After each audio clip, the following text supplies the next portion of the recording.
weird and uncanny stories. Ho, die Muckersang, Bulwer Lytton, Wilkie Collins. Where can I hear these stories? Listen to the Weird Circle.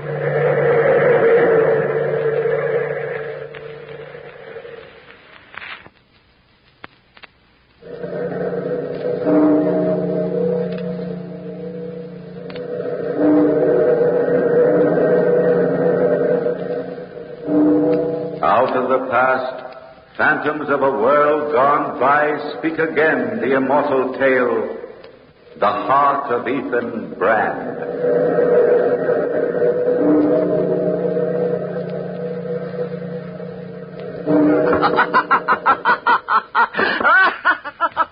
Ethan, what are you doing here? What do you want? I've come to share a joke, Brother Barton. A wonderful, colossal joke. No man enjoys laughing alone, you know. Come in, Ethan. Oh, I don't fancy myself laughing at your jokes. Sit a few minutes. I have a new fireman coming to keep the kill going tonight. I'll have to go out directly and get him started. Don't fidget, Brother Barton. You've a lifetime to tend the fires of the lime kill while I... My good Brother Barton, I've quite a tale to tell you. In fact, you can't relish the joke until you've heard the strange story of my wickedness. You haven't changed, have you, Ethan? Oh, yes. Much for the worse. I've learned to manipulate men as a chess player would move his pawns. I've made men commit crimes they had never dreamed of. And I've enjoyed every moment of my evil life. Oh, you're still as crazy as ever. What are you talking about? You'll understand when you hear my story. And by the way, Barton, I haven't been able to finish my search.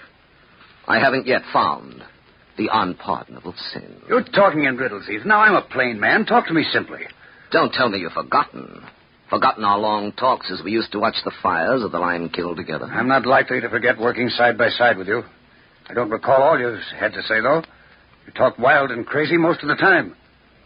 Sometimes when you stood poking the fires in the kill and the sparks flew round and the red glare lit up that cynical smile you always wore, you looked like the devil himself. It was at just such a time, brother, when my face still glowed from the heat of the lime kill, that we began to talk of the unpardonable sin. Think back, Barton. Think back to a certain day when we stood together on the side of Mount Greylock firing the furnace. Stand back, Ethan, while I stow in this log. We don't need it. Fire's going good enough now. All right, then. Shut the door. I like to watch a blazing fire. I guess it's about the only excitement I get. What a life. Why don't you go to the city, Ethan? Get some kind of job there. I don't want some kind of job. I don't want to work just for the sake of working and making money. I'm not made like that. Sometimes I think, brother, you're not made like anybody else in this world. You flatter me, Barton. But there is no doubt that I'm unique. Yes, the only thing that would drive me to labor industriously would be some unusual, interesting motive. A wicked motive, if I know you. I'll bet my life on it. Before you die, Ethan, you're going to commit some kind of unpardonable sin. Unpardonable sin? Now, what does that mean? Unpardonable sin. We don't all yield to the same temptations. Our weaknesses are all different. Our sins are different. And which sin is unpardonable? Oh, I guess I don't rightly know, but the way I look at it, a man's weakness can lead him to sin and maybe to an unpardonable sin. Now, take Willie Sheridan coming along there riding up. Horses are his folly. Maybe they could lead him to commit his unpardonable sin. Well, he ought to be tending to his paper mill, but instead, here he comes in the middle of the day horseback riding. Hiya, boys. Fine day. Sure is, Willie. Good hunting, Willie. Watson, you've inspired me. You've given me a reason for living. I'm going out in search of the unpardonable sin. By Hickory, I almost think you mean it. You got the same kind of expression you used to have when we were kids, and you'd pull wings off of flies just to watch them wriggle. A minor experiment, Barton. But now I shall embark on a master plan, on a large-scale experiment in sin. Find out a man's weakness, and you can control his life. And perhaps make him commit the unpardonable sin. It should make a lifetime of interesting research. No doubt, Ethan. No doubt. Hey, look. Look over there in the valley. Must be a big fire. There's a lot of smoke. Yes, looks like it. Isn't that Willie Sheridan's place? It's just about where it is, all right. Say, if there's a fire in his stables, Willie will be fit to be tied. Well, Willie was on his way home just now. I think I'll run over and see the excitement. I always did like a fire. Surely you haven't forgotten that day, Brother Barton. The day Willie's stables burned down. When I arrived, Willie was running around frantically, not accomplishing very much. Some of his horses were trapped, and there was nothing anybody could do about it. As I watched Willie's mounting hysteria, I suddenly decided I had meant what I had said about the unpardonable sin. And I realized I could go about my research in a cold-blooded way. Willie would be my first experiment. He had, as we all know, a bad temper. And his fights with Tom, his groom, were known around the whole countryside. So I went up to Will and I said, Willie, you know how the fire started? No. I'd give anything in the world to find out. Must have been somebody's confounded carelessness. Or revenge, maybe? What? Revenge? What do you mean? Speak up, man. You must know Tom hates you. Everybody heard him say he'd get even someday. Oh, I see it now. Yes, it all adds up. I had to quarrel with Tom just before I took out the new filly. Look at Tom leaning against the fence, that satisfied smile on his face. He's got his revenge, all right. Why, that dirty up. I'll fix him. I'll kill him. What I'll do, I'll tell him. Now, don't lose your head, Willie. Hey, what's the matter, Willie? Somebody stop him. He's got a pitchfork. Let me go, Willie. It wasn't Tom's fault. Tom wasn't even...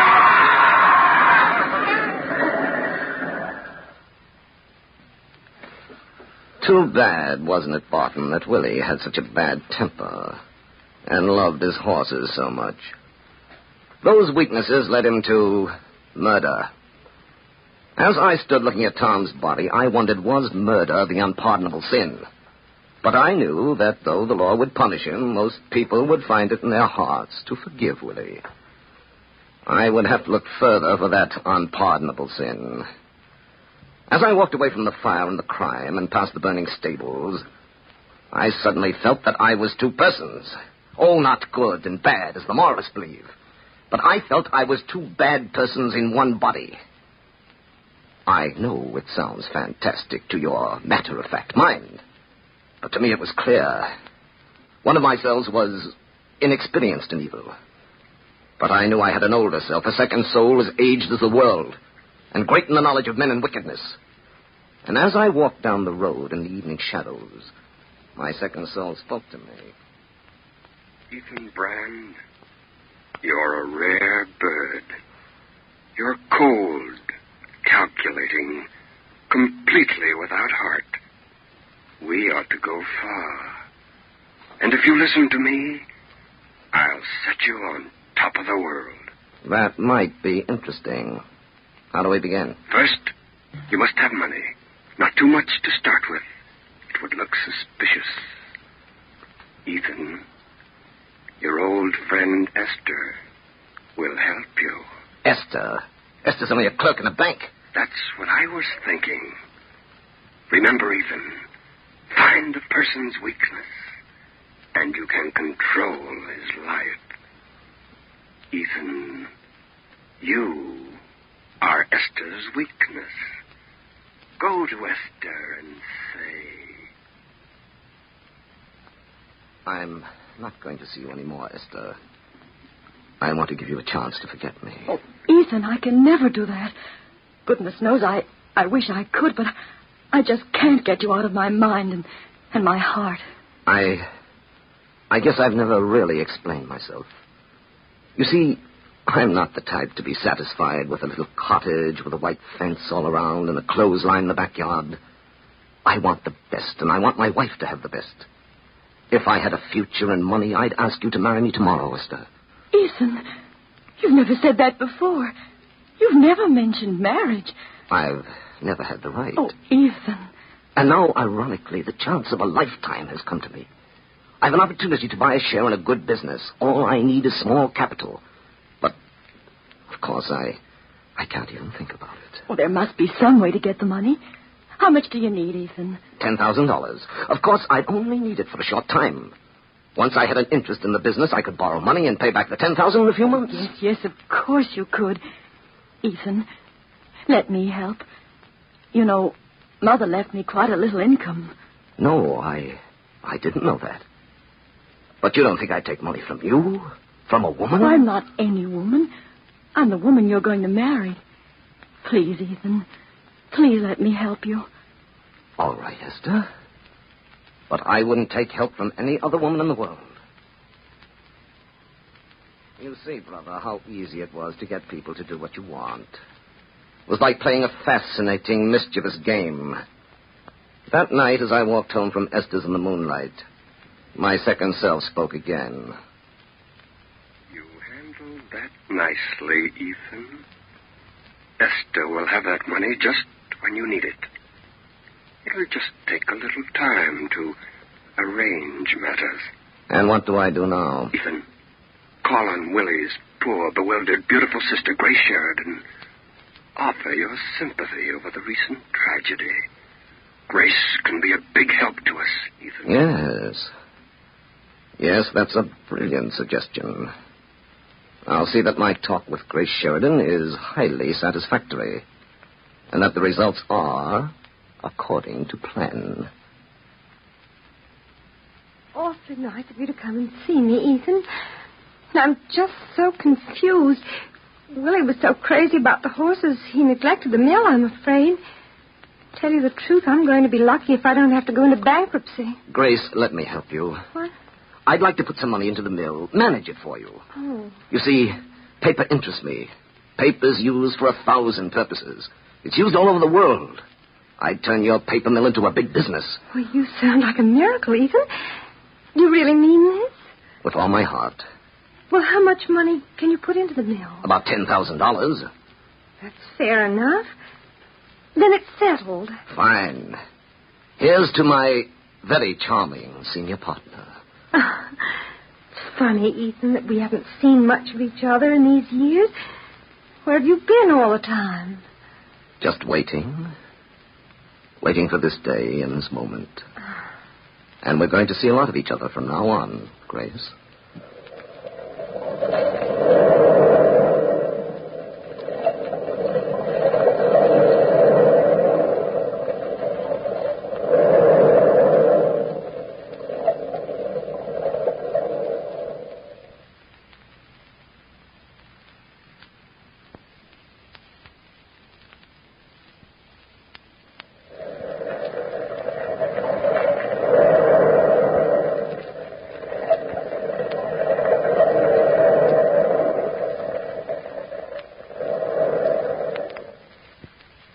Everything happened, Barton, just as I had planned.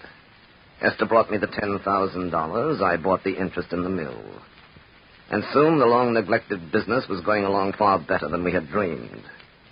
I became a leading citizen.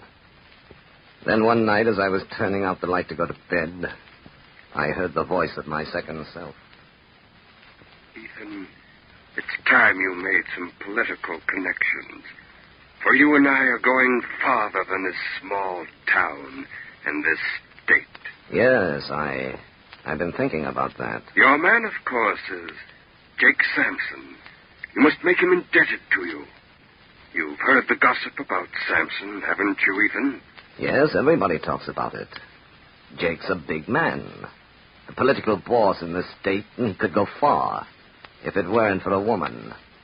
The woman he can't get rid of. Jake will be at the Chateau, the gambling casino outside town tomorrow night. And you must make a friend, a loyal, grateful friend, out of Jake Sampson at any cost, Ethan. At any cost. What better place, Barton, to study men than at the tables of chance? Perhaps there, I thought, I would find the unpardonable sin. So, the next night I went over to the Chateau, and I finally found Jake Sampson brooding over a glass of brandy. Hello, Ethan Brand. Join me. Help me drown my sorrow. You certainly do look despondent, Sampson. What's the trouble? I'm putty. Just putty. You mean putty in a woman's hands? You're a mind reader, Ethan. Then I guess everybody knows my personal affairs. I can be as hard as nails about everything else in the world except... A woman. It's the old story, isn't it? You've ceased to care, and the woman's still wrapped up in you. Yes. She's not come along with me. You know what I mean? I've gone up, and Babette has stayed just the same. I tried to explain it to her again tonight, but it's no use. I'm a man doomed to the woman he doesn't want. You ought to let me take over. I use direct, hard methods. She's right over there, Ethan. That little blonde in a red dress at the roulette table. I see her. Well, Sampson, maybe I can do you a favor. I'd never forget it, Ethan Brand. I'll never forget it. You're not having much luck tonight, are you, Babette? This night or any other night. Say, how do you know my name? I asked somebody. I think you're very attractive. Save the sugar. Maybe you'll bring me luck. Mister, all I got left in the world is $50. What'll I do? Put it all on the black or just part of it? I can't make such an important decision for you. But then, you see, I'm a gambler. I gamble all or nothing. Yeah, me too. Here's $50. All on the black. Now, watch that old wheel.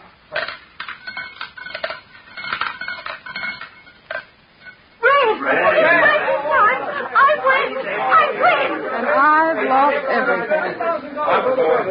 Well, goodbye, mister. Hope you have better luck than I. Oh, just a minute, Babette. I'm going for a walk. Let me come along. Why not? Say, the lake looks cold, don't it? Come on, let's walk down there. All right. Say, what'd you ask about me when you found out about my name? Jake Sampson. I asked him if he minded if I tried to, cut in. What'd he say? Was he mad? No. No, not at all. He said that you and he had parted. Jake seemed glad that I was interested in you. Oh, he was he? Yes, Jake was full of plans tonight. Of course, you know he's going to be married tomorrow. She's an awfully nice woman, and she'll be a big help to... Wait a minute. Say that again. No, don't. I guess I've known something like this was coming. But Jake ought to have told me himself. You had no right. Oh, I'm awfully sorry. Perhaps Jake just didn't have the courage to tell you. Oh, go away, mister.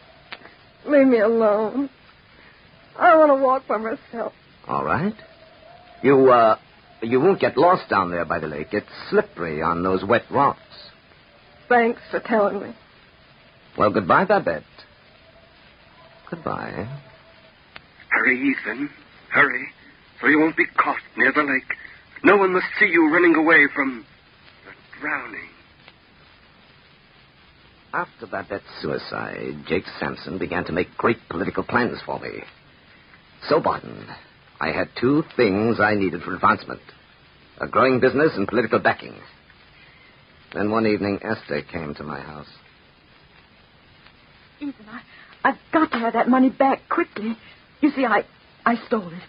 I stole it from the bank. I took it in dribbles and fixed the books so they wouldn't find out, but in a few days the accountants are coming, Ethan. But, Esther, you told me it was money from your mother's estate. Oh, I lied, Ethan, I lied. I wanted you to have the money. I thought we were going to be married. We are going to be married, Esther, very soon now. And I'll get you that money by noon tomorrow. Oh, Ethan, I knew you wouldn't let me down. I knew it. So I've got to go now, dear. Goodbye, Ethan. Goodbye, Esther. Ethan, you must not marry Esther. I've never for a moment seriously considered it. Grace is the woman for you, Ethan. I know that. Don't I know I'd get full ownership of the mill from Grace? Besides, she has the social connections I need. You must get rid of Esther some safe way.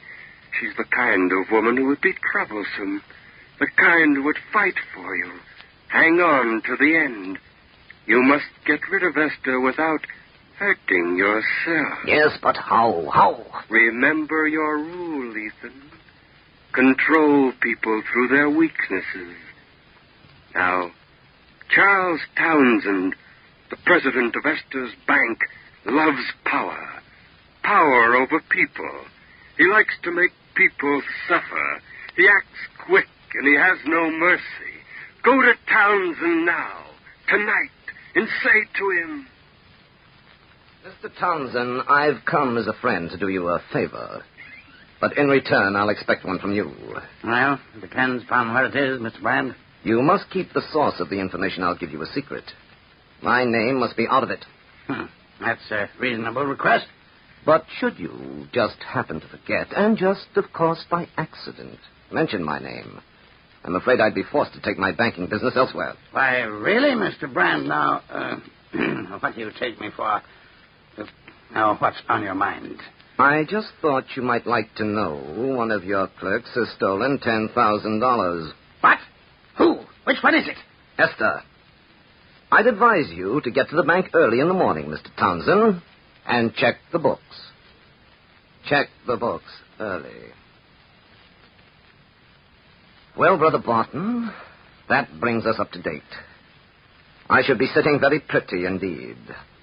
Esther is out of my way in the state penitentiary. I'm engaged to Grace Sheridan. I shall be owner of a prosperous mill. And Jake Sampson has great political plans for me. Yes, Barton. I'm on my way to that coveted place on top of the world. You're mad, Ethan. Stark mad. You and your second self. Get out of my house. But wait, brother. You haven't heard the end. You haven't shared my joke. I'm on my way to the top. But I'm never going to get there. I came here from Dr. Myers. I haven't been feeling very well lately. I made him tell me the truth. I've but a few months to live. I'll never realize any of the glory ahead for me. Isn't it a joke, brother? A colossal joke. What are you made of, Ethan? You don't even care about yourself, do you? Doesn't seem to mean anything that you're going to die. Not a thing. I don't know why I haven't any feeling, any emotion, Barton. But there it is. I haven't. Well, I've had quite a career, haven't I, brother? And to think it all started over a search. A search for the unpardonable sin. Which I never did find. Ethan, you caused a girl to steal, drove a woman to suicide, and egged on a man to murder. You found the unpardonable sin, Ethan. You've committed it by deliberately leading people into temptation. The unpardonable sin, Ethan, is in your own breast. Now, please get out. I can't stand the sight of you any longer. All right, Barton, if that's the way you feel. I think I'll go up on the side of Mount Greylock and have a last look on the scenes of my boyhood. See our rustic lime kiln once more. Then I shan't be going there. My new fireman knows his business anyway. I don't want to see you again, Ethan. But perhaps, brother, perhaps you shall. It didn't turn out, Ethan, as we planned, did it? No. But I've decided what I must do. Yes. Yes, it's the best way.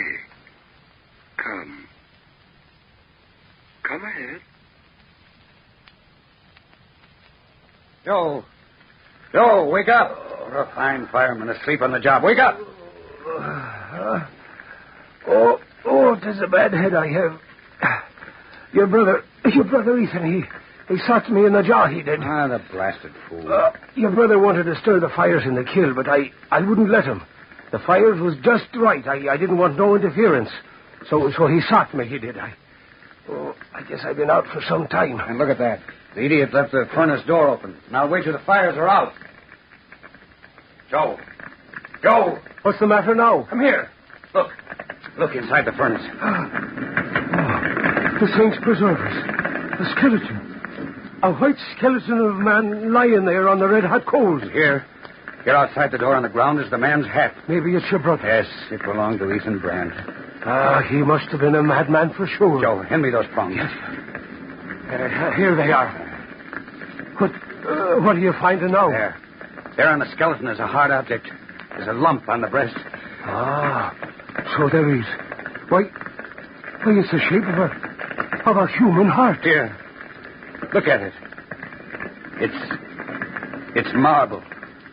It's a marble heart.